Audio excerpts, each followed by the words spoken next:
What's going on, everybody? This is Steve from Bloom Audio. I'm wearing my favorite t-shirt today, and we're here to talk about the iFi IDSD Valkyrie. Now, iFi has made a ton of awesome portable and transportable DAC amps in the past. The Diablo comes to mind as a sort of big favorite among audiophiles. The XDSD Griffin has been for years now a king in the mid-range area for a portable DAC amp. And one of my personal favorites remains the Micro IDSD Signature. Their latest release, Valkyrie, looks to build on that legacy with an all-new, higher class, more expensive, portable, transportable DAC amp combo. So, is Valkyrie their best DAC amp yet? Is it even portable? Let's take a closer look.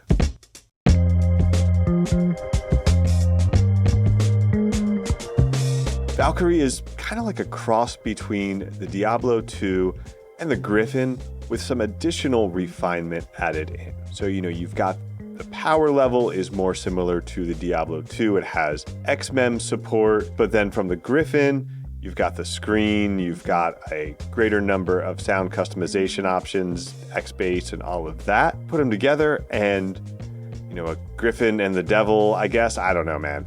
You get Valkyrie. The build and design is pretty incredible. It's got this sort of retro futuristic look, a rock solid build, buttons and knobs all feel great. Like from the look of it, I first thought it was like a vintage World War II bomber. But then it's sort of got this retro futuristic thing going on. Like I can almost picture it on the poster for like an old sci-fi movie like Metropolis or something like that. It's a very cool build and design, great looking device. In the box, you get a pretty nice array of stuff. First off, the inner box is pretty cool by itself. It's a wood box with a sort of Valkyrie wing etched on it. Inside, you're gonna get a variety of USB-C cables, a longer one for charging, a shorter one that's an OTG cable along with an adapter for USB-A. You also get an iFi iPower X along with a USB-C adapter for that for faster charging. And you get a carrying case that can hold Valkyrie and a number of accessories. I'm for one hoping that we get that carrying case available separately because it would just be a pretty cool companion case for a lot of larger transportable hi-fi devices. In terms of specs,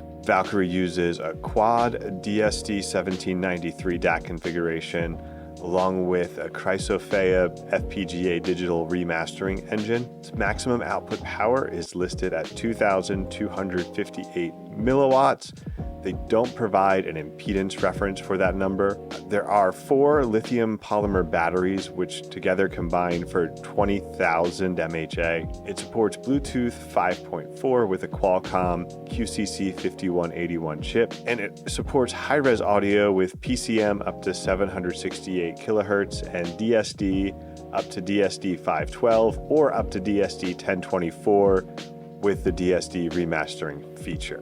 Also weighs just under 2 pounds. The dimensions are about 6.5 inches by 6.5 inches and about 1.5 inches tall. You can use Valkyrie as a standalone DAC, a standalone amp, preamp, DAC amp combo, any kind of combination of that in between. It has analog and digital input with coax input, Bluetooth as well. Valkyrie is pretty big. It's bigger than the iFi Zen desktop units. So again, this is not going in your pocket, but very intrepid users might have it in a backpack or something like that to listen to headphones on the go. Valkyrie provides quite a few sound customization features. You've got 3 gain modes, 6 DAC filters, IE match, DSD remastering, but probably the biggest option here are the X-Bass, X-Space, and X-Presence options, which really let you transform the sound of the headphone almost completely rather than just,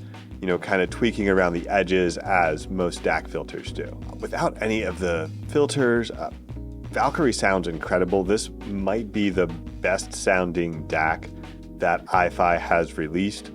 And especially in terms of just the clarity, the spaciousness, the detail. I actually think this sounds better to my ears than the Pro IDSD Signature, their sort of desktop DAC from a couple years ago. Really incredible sound. Now, add that additional features like the K2 HD and the DSD remastering. And again, that sort of raises that sort of sense of resolution that you can get out of there. At the same time, I did feel with sort of everything turned up to the max, lost a little bit of the natural feeling acoustic instruments or other things, especially more stripped down recordings didn't play well with, maxed out oversampling, remastering, whatever's going on there. But, bigger, more complex recordings did really well with that. So we don't have the full capability to test the power output and all of that ourselves currently. In terms of practical testing, Valkyrie packs a pretty mean punch, but I probably wouldn't consider this to be an all-in-one solution for a Hi-Fi Man Susvara or a Modhouse Tungsten. However, it is a really strong pick when you're looking at something like a Hi-Fi Man HE1000, like the Unveiled. Dan Clark E3 drives those brilliantly. So that sort of second tier, you're going to get brilliant performance with, but it's not quite there on that top tier of hardest to drive planar magnetic headphones. So it's a powerful, transportable DAC amp.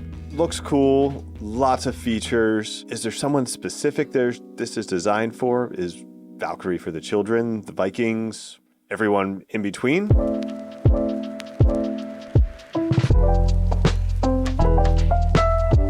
All the features, if you're looking at the range of portable DACs and desktop systems that can do a number of comparable things, the sound customization options, I think, are really the key feature that's going to really, win some attention for Valkyrie. And while X-Bass, X-Presence are nowhere near as, precise as having a proper parametric EQ system, for a lot of listeners that aren't looking to do a more in-depth analysis and equalization on their headphones, this is an awesome feature to just get a quick and dirty solution that's kind of fun. So we've got some graphs here to sort of show you the comparison. We used an HE1000 Unveiled for our headphone example. X-Bass is going to give you a pretty massive bass boost.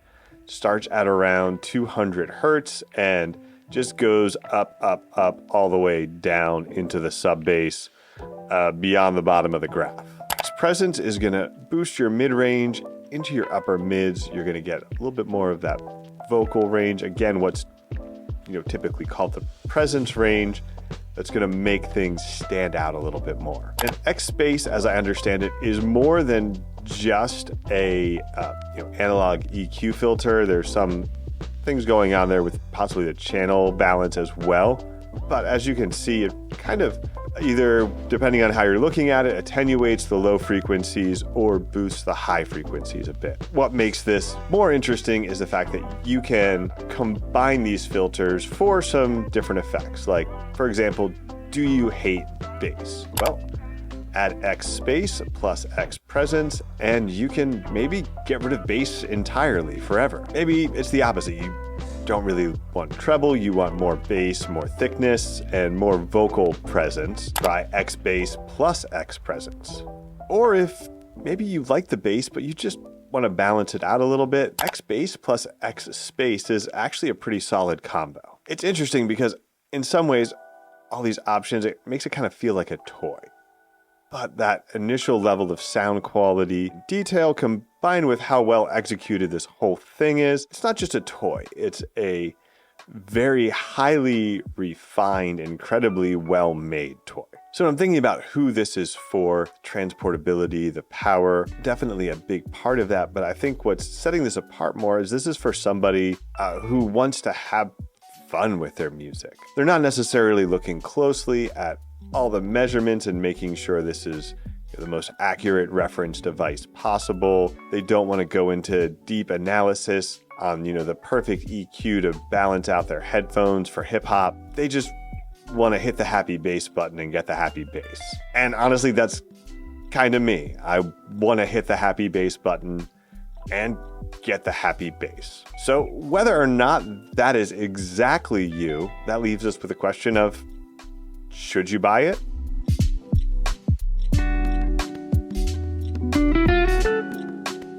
So again, I'd say the 4 key aspects of Valkyrie that are going to determine if this is right for you, other than, the price, is the power, the sound quality, the transportability, and the sound customization. And if you're looking for the right combination of those things, Valkyrie is really hard to beat, and there's not a lot like Valkyrie delivering this level of sound quality with all these other things that's out there right now. I mean, so if you're looking just for that power and transportability, I mean, for one, you could check out the Diablo 2, which is a little bit cheaper. It's a really cool device.